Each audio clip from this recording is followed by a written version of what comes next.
Hello, mumeze mute ma people, mbahaye ikaze none kuri Shakur. Ni Shakur ugarutse. Mbanje kubihanganisha kubera ko kureba filime kuri website ntabwo biri gukunda fresh muri ino minsi. Agiye gushira nk'ukwezi ibiboro byaragoranye bya Atari, byakomeje kuba ibisazi, byabaye ibibazo bya Atari. Harimo ikibazo cyane du hostinga, baducharginga amafaranga menshi ugasanga ntabwo ubushobozi bwo kwishyura buhari, ntabwo wakwishyura amafaranga agera mu bihumbi bibiri ku kwezi. Tugira aba visitors benshi ariko abantu bo mu Rwanda ntabwo bagira income nyinshi, ntabwo binjiza amafaranga menshi. Biba- Amafaranga baba bacaginga ukurikije n'abantu baba bayisuye byakavuyemo pe bigahura, ariko kubera ko imibare myinshi ituruka mu Rwanda uba usanga ntabwo ntabwo income zingana n'amafaranga bari gucaginga, nyine ugasanga bibaye ngombwa ko dutekereza ubundi buryo bundi two gukoresha nibyo turimo. Rero turi kugerageza gushaka ubundi buryo umuntu yakoresha kugira ngo ibe yagaruka nyine ikore neza, abantu babashe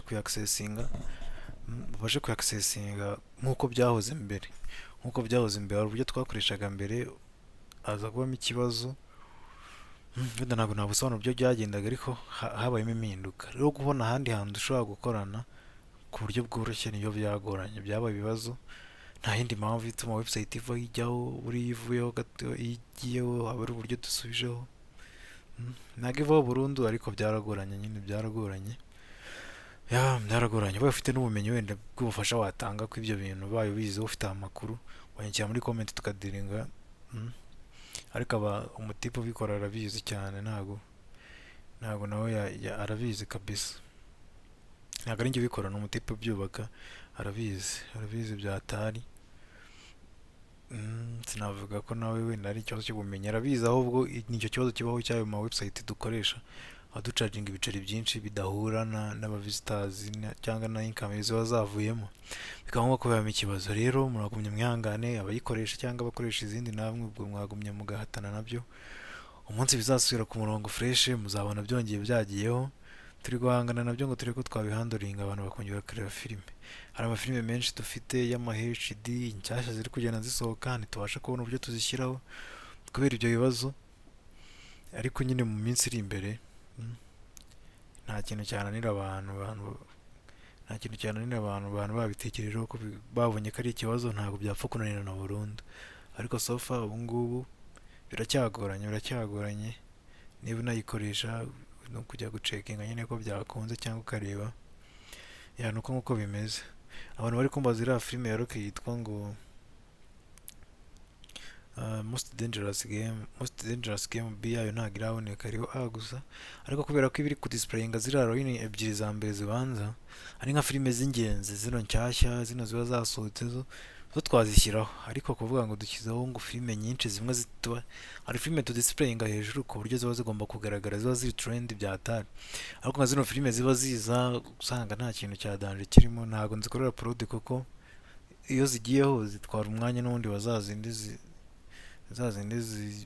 abantu baba bari gushaka cyane, byoroha kubona abantu baba bakeneye, ugasanga n'ubundi habayemo ikibazo. Ariko ubu ngubu uko biri gukora, iri kudisplayinga line ebyiri za mbere, ama recent cyangwa se izigezweho, ikadisplayinga na most ni recent n'ama trend, iziri trend izigezweho cyane ziri ku trendinga, ikadisplayinga n'ama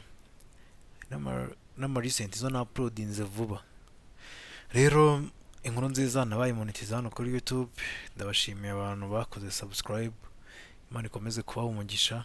Nawe niba utarayikora cyangwa niba nta n'iby'umutima mubi, wakandaho kuri subscribe, bigumya bigenda bizamuka, uko iminsi izagenda iza bizagenda bimera neza, tukagumya tukayatwika. Iyo umuntu agize ikintu abona ari motivation, bigatuma yongera gukora cyane. Nawe nishyuza, nawe ncharging amafaranga nzishyiraho. Rero iyo nkandiye subscribe uba umpaye motivation, uba umpaye inkunga yawe, support yawe mba nyibonye, bigatuma mvuga ati ibintu biri gufasha abantu cyangwa biranakenewe nkakora. Ariko mu gihe mbikora nkabona nta kintu kivamo, nshaka ibindi byo gukora, ibyo ngibyo ugomba mbona ko nta deal irimo.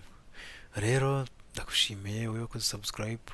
Imana ikomeze kubarinda, bikomeze bicemo weekend nziza, uburyo buzagenda bushoboka. Wenda iki cyumweru kirarangira byakemutse, tubashyire izindi filime mubashe kwirebera. Abantu bikundira udufilime twa kera, iki kintu cyo narakibonye kabisa. hari abantu bakunda filime za kera, zino filime bagiye bakora kera hari abantu bazikunda. Rero mungaye gutinda ntimungaye guhera, nibigumya no kwanga ubwo tuzashaka ubundi buryo, ariko zo zigomba kujyaho kuko byo ni gahunda, zigomba kujyaho kabisa. Imana ikomeze kubarinda. Yari Shakur.